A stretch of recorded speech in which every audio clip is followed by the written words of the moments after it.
So we've got another new car in Rocket League, and this time it's the McLaren 765LT. A beautiful piece of British engineering, and now we get to use it in Rocket League. So let's have a look, try out the car, see all the different customization options, and see if it's actually worth the money that you pay for. So first things first, we'll check out the customization options, and I must say we're kind of off to a rocky start on this one. As you can see here, we have a Fennec selected, and we cannot equip the McLaren wheels to it, which is a shame because they are absolutely stunning wheels, but I guess they're limited with what their licensing agreement actually states, so this was the same case with the previous McLaren that was released as well. As I'm cycling between the two McLarens here, you can kind of see that it kind of matches its predecessor in its body shape, so you got slight differences with the little bit of a wing on the back, but it looks like it's a pretty similar model. But now onto the actual customization of the McLaren itself. There isn't much here to write home about either. You have the choice of either a plain decal or a silver version of a plain decal. So no universal ones can be equipped, or there are no other ones either. And of course, that's a little bit disappointing. The paint finish on it, however, is really nice, so it does make the colours look really pretty. And similarly to the other McLaren, you can't equip any of your own items really to it. No wheels can be put on. Obviously, we've already discussed the universal decals, you can't put them on, and you can't even change the paint finish either. However, you can put your goal explosions, trails, and boosts on them, so there is some sort of customizability there, but it's very limited. You do, of course, however, get the really nice McLaren wheels, which are absolutely gorgeous, and I stated that earlier, but I have to reiterate that because these are really nice. And of course, you can equip the previous McLaren's wheels to them, which I think I already said as well. The car comes with the Dominus hitbox, which of course is my nemesis, as I've mentioned in previous videos, as are most of the flat car hitboxes, so I wouldn't really expect much from my gameplay with it. However, flipping around in free play with the car, it seems like its visual movement is as I would expect it to be with my limited Dominus gameplay.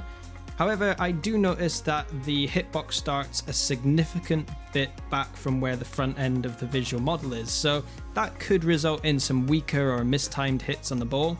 Halfway Dead's Rocket Science channel has a hitbox visualization video on there that you can check out. I'll link it in the description below, and that'll give you a little bit more of an accurate representation of where the hitbox is on the car. But the question is, how does it feel when playing in a match? Well, I played a 1v1 match and a 3v3 match with the car just to see how I got on and have a general feel of it, and it was decent. I think I was able to control it pretty well. However, my concerns about the weaker and mistimed hits definitely seem to have some substance to them.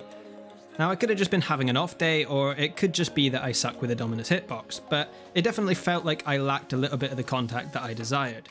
With that being said, flicks and stuff were working quite well, and although my contact wasn't quite as hard as I'd have liked, at times it was the case that I was still able to make the touch on the ball and at least get it relatively in the direction that I wanted it to go, so it wasn't like the end of the world terrible performance.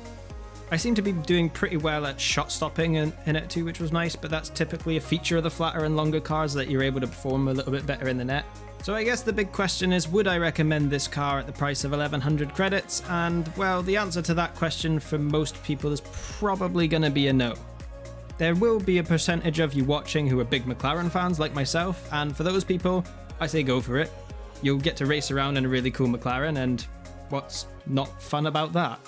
However, for the most people, the lack in customizability for the car and the slightly off, weird hitbox representation would lead me to suggest that it's not really worth the 1100 credits, when you could use those credits to get a car that's fully customizable and does match up with the hitbox better.